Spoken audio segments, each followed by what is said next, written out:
Eh bien bonjour à tous messieurs dames, j'espère que vous allez bien, c'est Néo, on est le 22 avril, fin de la semaine, semaine qui finit dans le rouge, comme vous avez pu le voir sur les indices, le CAC 40 qui finit en baisse de à peu près 2% on va dire, le Dow Jones qui finit dans le rouge à moins 1,51, le Nasdaq à moins 0,79, le DAX qui prend une sacrée raclée à moins 2,38. Le 10 ans américain, messieurs dames, 2,90. Le pétrole Brent qui finit en légère baisse, donc ça c'est peut-être le seul point positif de la journée, à 106 dollars le baril. Que s'est-il passé? Qu'est-ce que ça a été ce retournement de situation? Le CAC 40, messieurs dames, ça faisait 2 journées là, on était parti là pour faire au moins, je sais pas, 3-4 journées de plus dans le vert. Et là, en une seule journée, en un seul vendredi, bam, moins 2%. Ça encaisse, ça va. On n'a pas bougé du niveau en fait. Depuis, c'est comme si on revenait au niveau actuel, au niveau initial depuis 2 jours. Voilà. Alors, la grosse bombe, ça a été Jérôme Powell qui confirme le virage restrictif de la Fed. Jérôme Powell, le patron de la Fed, du coup de la Banque Centrale Américaine, qui dit écoutez les gars, moi j'augmente les taux encore plus fort. Voilà ce qu'il a dit. On va tabler, on va se mettre autour d'une table et on va réfléchir à ne pas encore augmenter plus fort les taux de la Fed. De 50 points de base si je dis pas de bêtises. Hein. Tac, tac, tac, tac, tac. Politique, ajoutant d'agir plus rapidement. Donc il veut enrayer le plus vite possible d'un demi-point. Pardon. D'un point, d'un demi-point de taux des taux de la Fed. Et ce sera sur la table. Voilà. Voilà les déclarations de Jérôme Powell. Un demi-taux pour la Fed. Et ça sera mis là dans un mois et quelques, un peu moins d'un mois. C'est dit, ça va être acté à mon avis. Hein. Donc la panique sur les marchés et tout. On avait un calendrier, du coup c'est plus le bon. Ils vont rehausser encore plus fort ce qu'on avait prévu. Donc là tout le monde retire l'argent. Attendez, l'investissement on va attendre un peu que ça se calme. Mais voilà, le ton est donné. Powell veut éclater l'inflation. Il en a marre de, de tous les jours se faire allumer par l'inflation. Il a décidé d'envoyer du lourd et d'enrayer le plus vite possible. Chose que la BCE, je vous rappelle, la semaine dernière avait déjà précisé, hein, avait déjà parlé, la BCE qui a dit, écoutez, on va aussi hausser un peu le ton, parce que là, l'inflation en Europe, elle est un peu trop forte. Malgré qu'en France, elle soit à 4,5, on est l'un des meilleurs. On n'est pas la pire inflation par rapport à certains pays, notamment dans l'Est.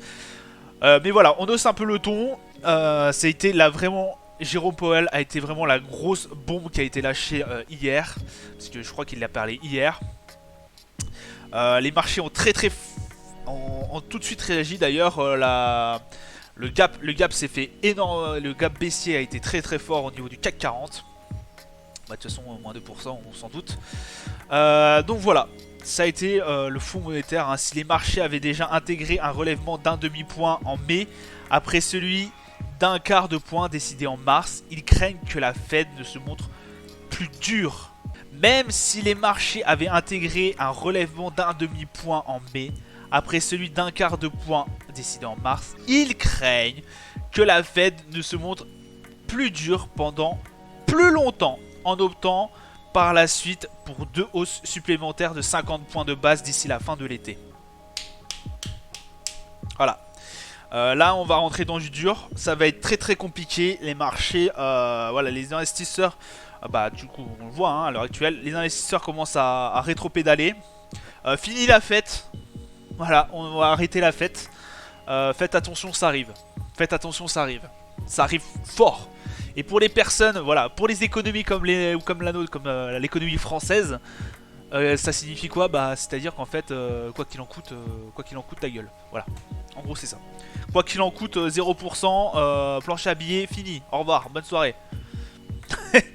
Voilà ce que ça signifie. Hein. Planche à billets, quoi qu'il en coûte, bonne soirée. Voilà. Là, s'ils n'enrayent pas la pandémie en Chine et qu'on se la prend, ça va être très compliqué. On pourra pas refinancer le quoi qu'il en coûte, ça c'est sûr et certain. L'autre grosse annonce, ça a été Kering. Kering qui fait la gueule parce que Gucci est à la ramasse. Voilà, Gucci a fait un peu la gueule. Donc vu que Gucci fait partie du groupe Kering, l'action est en baisse hein, de 4,32%. Tac tac tac, voilà, hein, oui. Alors, Kering abandonne 4,7. Voilà, le groupe de luxe a publié un chiffre d'affaires d'une hausse de 27,4 au premier trimestre. Donc il y a eu une bonne performance de Yves Saint Laurent et autres. Mais un ralentissement organique de Gucci. Ces derniers est ressorti avec 13,4% environ et 19 anticipés par les analystes pénalisés par la région Asie-Pacifique. Par les mesures de confinement effectivement, bon même si c'est du luxe, il y a pas mal de choses qui viennent d'Asie et notamment de Chine, donc du coup ils ont pu moins vendre, Kering il y a une baisse au niveau de ses ventes. Donc sur les marchés, hop là. Alors, que dit les marchés? Alors, les marchés, bon, on est toujours dans la range au niveau du CAC 40, même si on perd 2% et quelques. Oui, hier, c'est marqué en rouge parce qu'en fait, hier, il a compté aussi la préséance. Voilà, donc c'est pour ça que c'est tombé en rouge. C'est pour ça que aussi vous voyez des trucs bleus. Je me le répète à chaque fois, mais bon, c'est pour ceux qui arrivent. Alors, on est toujours dans la range entre 6004 et 6007, dans la grosse range, hein, c'est les deux gros niveaux. Je pense que si on arrive à péter le niveau des 6007 pour rejoindre les 6008, 6009, on cassera la range par le haut.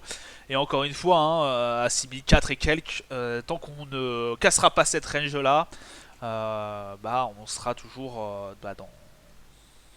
on stagnera quoi. Et encore même à 6004. 6004 pour vraiment être vraiment baissier, il faudrait péter la barre des 5000, des 6100 quoi. 6100 ça serait pas mal. Voilà, ça stagne toujours au niveau du CAC 40. Le Dow Jones, petite parenthèse, j'ai pensé à vous mettre les niveaux des supports et des plafonds. Donc voilà. Pour le Dow Jones, alors ça casse par le bas. Est-ce que ça va rester? Il faudrait vraiment que on arrive sous les coups des 33 752 points pour vraiment dire que on a vraiment cassé le niveau au niveau du range. Le Brent, le Brent à 107 dollars, voilà. Bon, il fait pas grand chose le Brent. Il est toujours aussi dans une range à peu près de ce niveau-là entre 107 et 100 dollars. Entre 110. Ah, pardon. Voilà, entre 114 et 100 dollars quoi. Hein, parce que bon, 98, voilà, 100 dollars à peu près. On est toujours dans une range. Après, il faudrait vraiment qu'il casse par le haut. Je pense qu'il va casser par le haut à un moment donné. Ça m'interpellerait pas qu'il pète à 119 dollars le baril. Le gold qui réintègre sa range habituelle. Voilà, comme d'habitude, voilà. Il fait pas grand chose le gold, tout comme le CAC d'ailleurs. Le Bitcoin qui fait une grosse descente, hein. Le Bitcoin qui perd je crois moins 5%. C'est énorme ce qu'il envoie le Bitcoin, il a fait plonger toutes les autres cryptos d'ailleurs.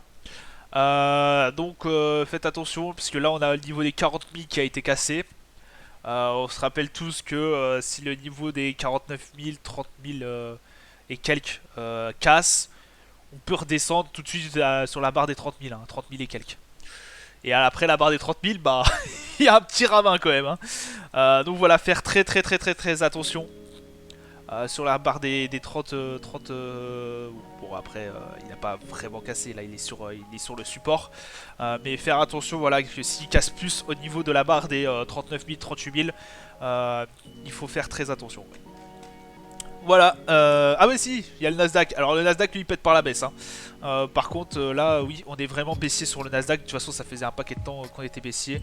On a eu une rehausse, on a encaissé, voilà c'était l'encaissement de l'Ukraine. Et puis maintenant voilà, de toute façon tout ce qui touche l'investissement, les taux directeurs et tout décidés par la Fed, ça impacte énormément les marchés financiers. Donc le Nasdaq qui plonge, là on voit plus le ravin.